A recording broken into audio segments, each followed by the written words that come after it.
est une hypothèse créée de toutes pièces par l'être humain. La nature ne connaît pas ce qu'on appelle le hasard.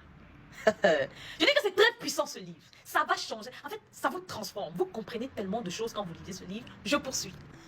Il dit donc qu'il se sert des enseignants et du système éducatif pour pouvoir accéder et avoir des gens sous sa domination, en sa possession. Comment est-ce qu'ils amènent? Il dit à l'école, on apprend aux enfants tout, l'éducation, comment est-ce qu'ils peuvent acquérir des connaissances, mais on ne les apprend jamais, jamais à savoir ce qu'ils veulent exactement dans la vie.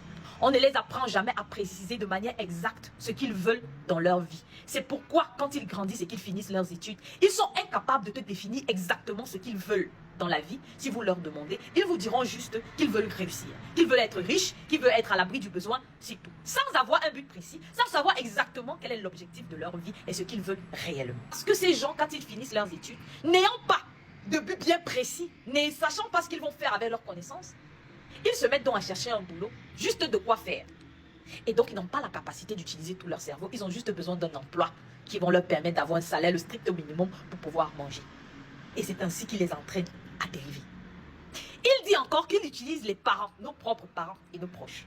Il dit les parents, généralement, ne savent pas qu'un cadeau non mérité peut être destructeur pour l'enfant. Ces cadeaux que les parents donnent, généralement pour chouchiter l'enfant, ou alors lorsque l'enfant n'arrive pas à faire quelque chose, les parents aident l'enfant à le faire. Au lieu de pousser l'enfant à atteindre l'objectif, à montrer que, en réalité, l'enfant devrait plutôt chercher toujours à atteindre cet objectif, les parents, très souvent, par l'amour qu'ils portent à leurs enfants, veulent faciliter à l'enfant et donc raccourcissent le chemin. Et cela, plutôt, au lieu de servir à l'enfant, sert à lui, le diable. Parce qu'il a la capacité, donc, puisque vous aurez appris à l'enfant, que l'enfant ne sait pas exactement chercher et à se battre pour obtenir coûte que coûte ce qu'il a.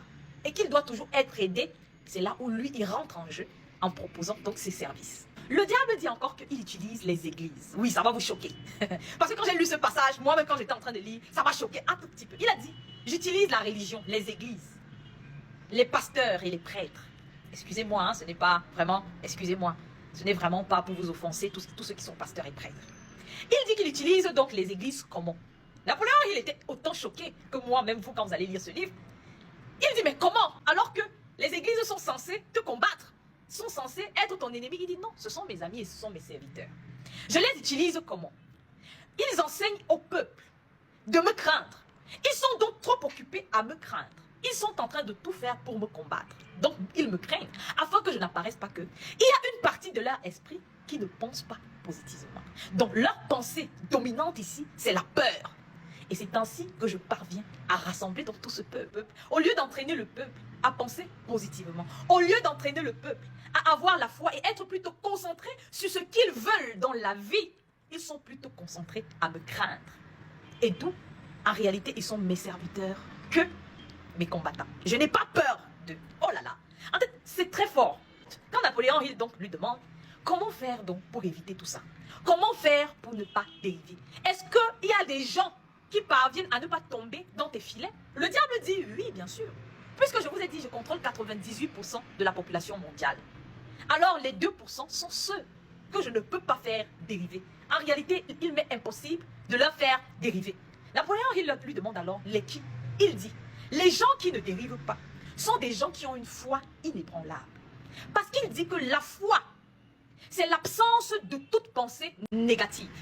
Donc, les gens qui pensent positivement, dont leurs pensées dominantes sont positives, souvenez-vous toujours qu'ils attirent l'équivalent de leurs pensées dominantes.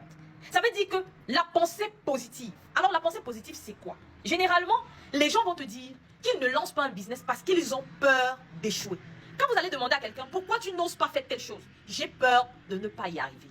Ils sont plus occupés à penser négativement que positivement. Pourquoi la négation? Le diable dit alors, s'il pensait plutôt en disant, je vais le faire et je vais y arriver. C'est pour ça que le diable dit, quand vous priez, ne suppliez pas, mais demandez de manière précise et insistez à avoir ce que vous demandez. C'est très puissant. Je dis c'est très puissant. Il dit ceci, généralement les gens prient en demandant des choses de manière évasive, de manière générale. Il n'y a rien de précis. Par exemple, les gens viennent prier en disant, Seigneur, je veux réussir. Je veux réussir, je veux être riche, je veux être heureuse. Sans préciser exactement ce qu'ils veulent. Ils n'ont donc pas de but précis. Il dit tous ceux qui ont un but précis généralement, sont très difficiles à faire dériver.